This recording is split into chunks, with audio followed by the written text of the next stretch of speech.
woman comes in, she is stripped naked in front of everyone. आज फिर से आप लोगों के लिए एक स्टोरी लेकर के आई हूँ। एक ऐसी एक्ट्रेस की जिसका नाम है स्नेहलता रेड्डी। भारतीय सिनेमा के 111 सालों में ये एक अकेली एक्ट्रेस थी जो कि शहीद कहलाई गई। इसको जेल में बंद कराया गया और इसको भयानक पनिशमेंट दी गई और तड़पा तड़पा करके मरवा दिया गया। और इसको मरवाने वाले और कोई नहीं थे, ना उसके दुश्मन थे, ना ही उसके कोई के लोग थे, बल्कि भारतीय सरकार के लोग थे। और आज की वीडियो में मैं आपको सब कुछ बताती हूँ। स्नेहलता रेड्डी का जन्म क्रिश्चियन फैमिली में हुआ था और स्नेहलता बड़ी हुई जब उसको अच्छे और बुरे का फर्क समझ आया तो वो क्रांतिकारी आंदोलन में पार्ट लेने लगी, मोर्चे निकालने लगी, लोगों को आजादी के मायने सिखाने लग गई। उसको जितने भी ब्रिटिशर्स थे बिल्कुल पसंद नहीं थे, नफरत करती थी। इस वजह से स्नेहलता ने अपना क्रिश्चियन नाम चेंज किया और हिंदू नाम स्नेहलता रख लिया।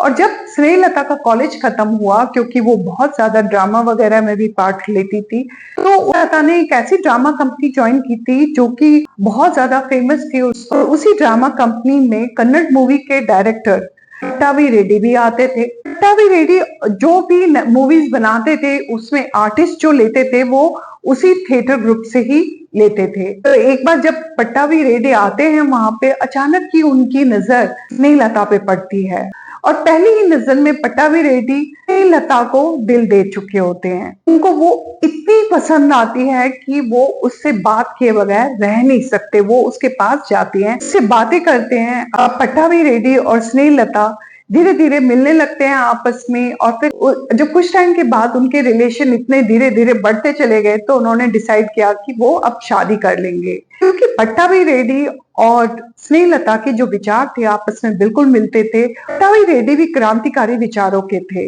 और अब उनके आपस में बहुत बनने लग गई। जब भी कोई मीटिंग होती तो पट्टाभी रेड्डी अपने साथ स्नेहलता को लेकर के जाते। पट्टाभी रेड्डी बहुत सारे कार्यकर्ता को जानते थे, जैसे कि अटल बिहारी वाजपेयी, आडवाणी जी और जॉर्ज फर्नांडिस। जब स्नेहलता जॉर्ज फर्नांडिस से मिलती है तो वो धीरे धीरे उनकी दोस्ती बहुत ज्यादा बढ़ जाती है, क्योंकि स्नेहलता अपने दिल की हर बात जॉर्ज फर्नांडिस के साथ डिस्कस करती थी। फर्नांडिस और स्नेहलता की जो दोस्ती थी उसकी बात तो श्रीमती इंदिरा गांधी को भी अच्छी तरह से मालूम था। फिर एक डेट आती है 25 जून 1975 और रेडियो में अनाउंसमेंट होती है कि पूरे देश में इमरजेंसी लगा दी गई है और लोगों के मुंह में ताले लगा दिए गए। कोई भी आम नागरिक सरकार के खिलाफ अगर एक भी बात करेगा तो उसे जेल में बंद कर दिया जाएगा। ऐसे बहुत से लोग जेल में बंद हुए उस दिन। और साथ में ही इंदिरा गांधी ने तो सारे कार्यकर्ता को जेल में बंद कर दिया था बिना किसी वजह से, लेकिन एक कार्यकर्ता जिसका नाम था जॉर्ज फर्नांडिस वो गायब थे। अब इंदिरा गांधी को इस बात का डर हुआ कि अगर वो बाहर रह गए तो वो कुछ भी कर सकते हैं, उनकी सत्ता को पलट सकते हैं। इस वजह से सारे लोग जॉर्ज फर्नांडिस को ढूंढना शुरू कर देते हैं, लेकिन जॉर्ज कहीं नहीं मिलते। और उस वक्त इंदिरा गांधी बहुत ही शक्तिशाली नेता थी। इंदिरा गांधी को अच्छी तरीके से मालूम था कि जो स्नेहलता है वो जॉर्ज फर्नांडिस की बहुत अच्छी फ्रेंड है और स्नेहलता को तो अच्छी तरह मालूम होगा कि फर्नांडिस जी हैं कहाँ। 27 अप्रैल 1976 को पट्टाभी रेड्डी और स्नेहलता को किसी काम से मद्रास जाना था। उसी रात को 11:30 बजे स्नेहलता के घर में कोई दरवाजे नॉक नॉक करते हैं। अंदर से उनका बेटा पूछता है कौन। आवाज आती है टेलीग्राम। जैसे ही दरवाजा खुलता है बहुत सारे पुलिस वाले धड़ धड़ाते हुए अंदर घुस जाते हैं, चीजों को तोड़ फोड़ करते हैं और वो स्नेहलता को ढूंढते हैं। जब स्नेहलता नहीं मिलती तो वो उनके बच्चों को पूछते हैं और उनकी पिटाई भी करते हैं। साथ में उनके जो बूढ़े माँ बाप थे उनको भी मारते पीटते हैं और स्नेहलता के बारे में पूछते हैं। जब ये सब कुछ हो रहा था तो उनकी जो पड़ोस में रहने वाले कपल थे वो स्नेहलता को फोन करते हैं और सारा किस्सा बताते हैं कि पुलिस उनके परिवार के साथ ऐसा कर रहे हैं। तो स्नेहलता उनको बोलती है कि ठीक है, वो वापस आती है। और पट्टाभी रेड्डी और स्नेहलता वापस गाड़ी से जब आते हैं तो अभी घर तक पहुंचते भी नहीं है तो पुलिस वाले चारों तरफ से उनकी गाड़ी को घेर लेते हैं और स्नेहलता और पट्टाभी रेड्डी को बाहर निकालते हैं और साथ में ही उनको पकड़ करके कार्टन हाउस ले जाते हैं। अब जैसे ही वो वहां पहुंचते हैं तो वो पट्टाभी रेड्डी को तो जाने के लिए बोल देते हैं, लेकिन स्नेहलता को छोड़ते नहीं है।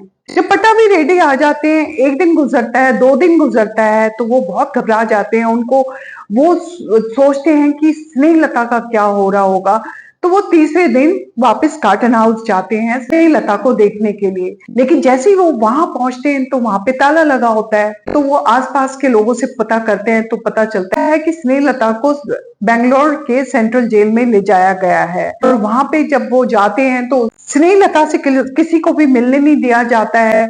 ये स्नेहलता के ऊपर ये केस लगाया जाता है कि वो बड़ौदा डायनामाइट केस में आरोपी हैं। उसने पार्लियामेंट में ब्लास्ट करने की साजिश की है और इस वजह से उसको जेल में बंद किया गया है। स्नेहलता को जिस बैरक में रखा जाता है वो बहुत ज्यादा ही छोटी थी, बल्कि एक आदमी के लिए भी सफिशिएंट नहीं थी। उसमें एक छोटी सी खिड़की थी, कहने के लिए वो रोशनी और हवा के लिए थी, लेकिन ना वहां पे रोशनी थी ना हवा थी। बहुत सीलन थी और बहुत गंदी बदबू थी वहां पे, और वहां पे बहुत ज्यादा कीड़े मकोड़े थे। गंदगी इतनी कि सांस लेने में स्नेहलता को बहुत मुश्किल होती थी। स्नेहलता एस्थमेटिक पेशेंट थी। वहां पे जो टॉयलेट था इतना छोटा एक होल था, सिर्फ उसी को टॉयलेट के काम के लिए यूज कर सकते हैं। और इसके अलावा सब कुछ गंदगी, यूरिन वगैरह सब कुछ वहां पे पड़ा हुआ है, सब कुछ गंदगी से भरा हुआ था वो बैरक। और जब स्नेहलता ने ये कंप्लेन की, क्योंकि उसको कई बार सांस लेने में मुश्किल हुई, तो उसको इतना मारा पीटा जाता था कि वो कई बार बेहोश भी हो जाती थी। स्नेहलता के साथ वाले बैरक में एक पनिशमेंट रूम बनाया हुआ था और वहां पे वो स्नेहलता को लेके जाते, रोज उसको जॉर्ज फर्नांडिस के बारे में पूछताछ करते और उसको इतना मारते, और साथ में ही उसको पहले कपड़े उतारने के लिए बोला जाता। स्नेहलता अपने कपड़े नहीं उतारती है तो उसको जबरदस्ती खींच करके कपड़े उतार दिए जाते हैं। कई बार तो उसके कपड़े फाड़ दिए जाते थे और उसके बाद उसको खूब मारा पीटा जाता था।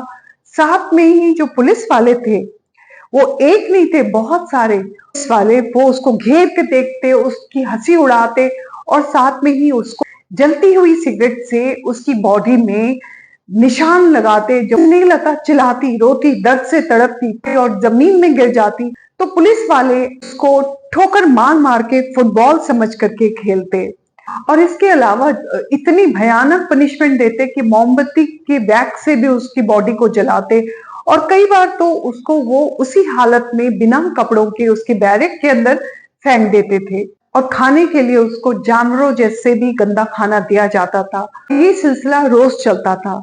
रोज रात को उसको लाया जाता, उसके कपड़े उतारे जाते, उसके साथ मारपीट की जाती, उसको बहुत ज्यादा भयानक पनिशमेंट देते, एक बार उसको रॉड से मारा जाता। ये सब चीज होता था वहां पे। स्नेहलता जहां ठहरी हुई थी उसके बैरक के 2 बैरक आगे लाल कृष्ण आडवाणी जी और अटल बिहारी वाजपेयी जी को भी बंद किया हुआ था। अटल बिहारी वाजपेयी जी ने भी ये बात बताई थी कि रोज रात को एक इतनी भयानक दिल दहलाने वाली चीखों की आवाज वो सुनते थे कि कोई औरत जिसको बहुत भयानक तरीके से मारा जा रहा है, और वो उन्होंने अपनी जिंदगी में ऐसी भयानक आवाज कभी नहीं सुनी थी।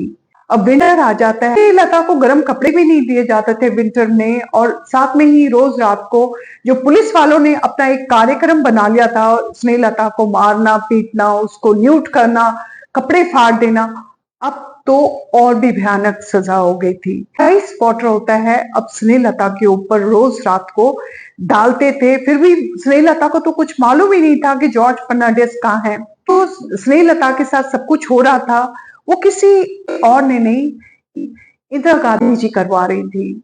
और उसकी हालत अब दिन पर दिन खराब होती चली गई। और एक टाइम ऐसा आया, पुलिस वालों को पता चल गया कि स्नेहलता अब मरने वाली है।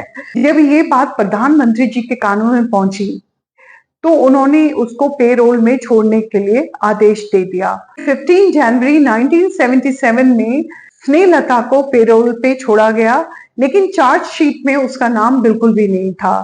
और फिर उसका जब इलाज वगैरह हो रहा था तो उसके पता चला, डॉक्टर ने बताया कि स्नेहलता के काफी सारे ऑर्गन खराब हो चुके हैं, किडनी फेल हो चुकी थी और साथ में उनको 5वें दिन यानी कि 20 जनवरी 1977 को हार्ट अटैक आया और उनकी डेथ हो गई। जब स्नेहलता जेल में थी तो उन्होंने एक डायरी लिखी थी जिसको प्रिजनर डायरी के नाम से जाना जाता है। उसमें उसने ये लिखा था कि किस तरीके से जो पुलिस वाले हैं औरतों के ऊपर टॉर्चर करते हैं, उनको किस किस तरीके से तंग करते हैं और कितनी भयानक चीजें करते हैं उनके साथ, ये सब कुछ उस डायरी में लिखा हुआ है। अब मेरी स्टोरी यहीं पे खत्म होती है। अब मैं बहुत जल्दी मिलती हूँ दूसरी स्टोरी के साथ। Thank you so much. नमस्ते।